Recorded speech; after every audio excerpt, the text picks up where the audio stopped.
أعوذ بالله من الشيطان الرجيم. بسم الله الرحمن الرحيم. الرحمن علم القرآن خلق الإنسان علمه البيان.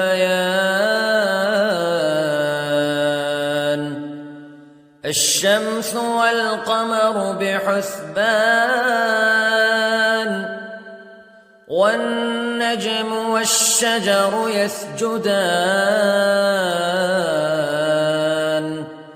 والسماء رفعها ووضع الميزان ألا تطغوا في الميزان وأقيموا الوزن بالقسط ولا تخسروا الميزان. والأرض وضعها للأنام فيها فاكهة والنخل ذات الأكمام والحب ذو العصف والريحان فبأي آلاء ربكما تكذبان. خلق الإنسان من صلصال كالفخار وخلق الجان من مارج من نار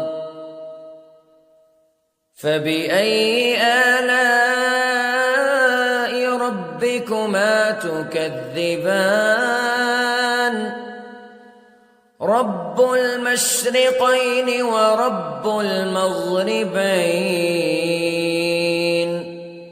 فبأي آلاء ربكما تكذبان. مرج البحرين يلتقيان بينهما برزخ لا يبغيان فبأي آلاء ربكما تكذبان. يخرج منهما اللؤلؤ والمرجان فبأي آلاء ربكما تكذبان. وله الجوار المنشآت في البحر كالأعلام فبأي آلاء ربكما تكذبان. كل من عليها فان ويبقى وجه ربك ذو الجلال والإكرام فبأي آلاء ربكما تكذبان.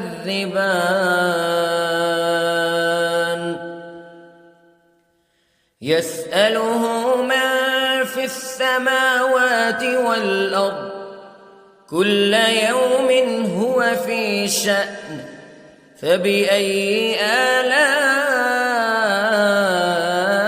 ربكما تكذبان. سنفرغ لكم أيها الثقلان فبأي آلاء ربكما تكذبان.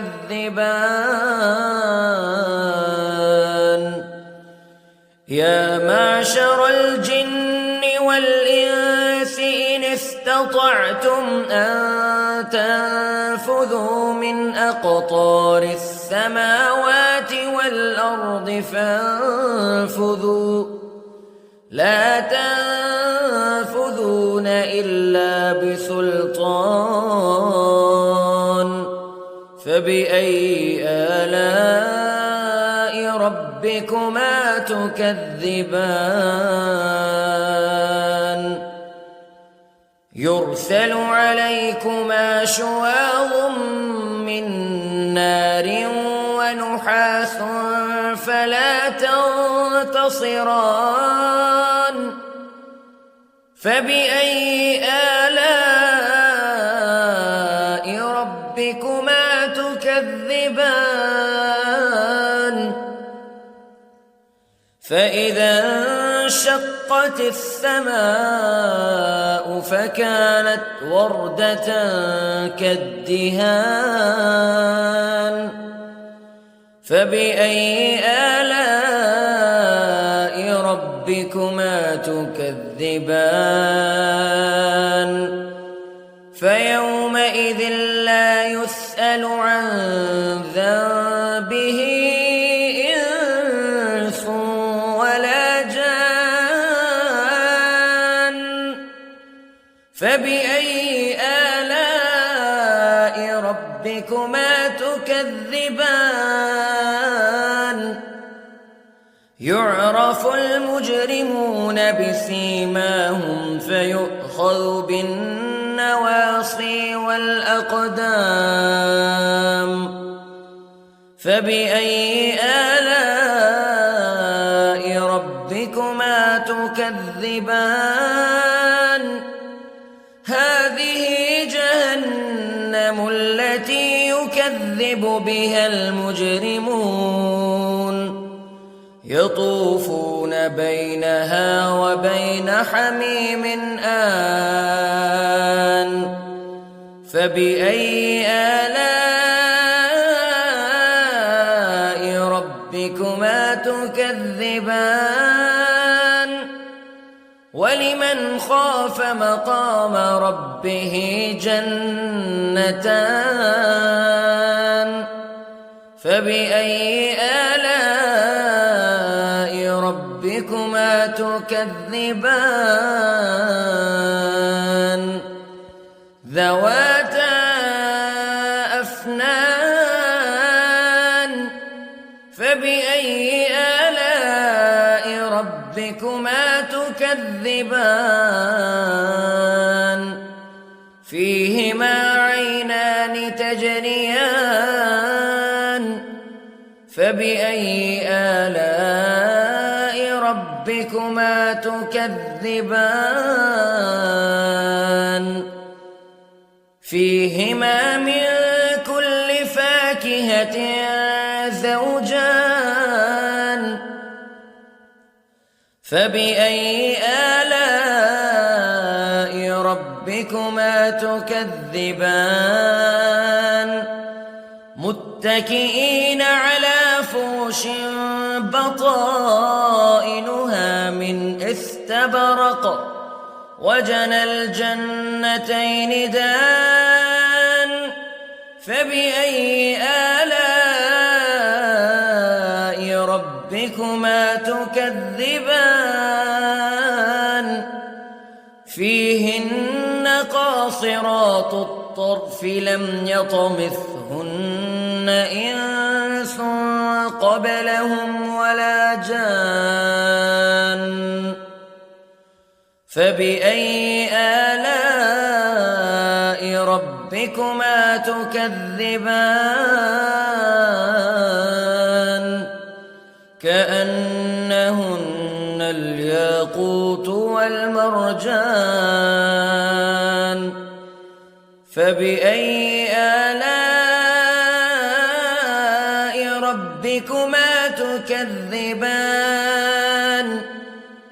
هل جزاء الإحسان إلا الإحسان فبأي آلاء ربكما تكذبان ومن دونهما جنتان فبأي آلاء ربكما تكذبان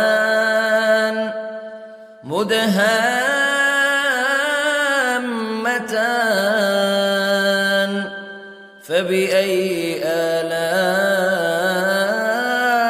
ربكما تكذبان فيهما عينان نضاختان فبأي آلاء ربكما تكذبان فيهما فاكهة ونخل ورمان فبأي آلاء ربكما تكذبان فيهن خيرات حسان فبأي آلاء ربكما تكذبان حور مقصورات في الخيام فبأي آلاء ربكما تكذبان لم يطمثهن إنس قبلهم ولا جان فبأي آلاء ربكما تكذبان متكئين على رفرف خضر وعبقري حسان فبأي آلاء ربكما تكذبان تبارك اسم ربك ذي الجلال والإكرام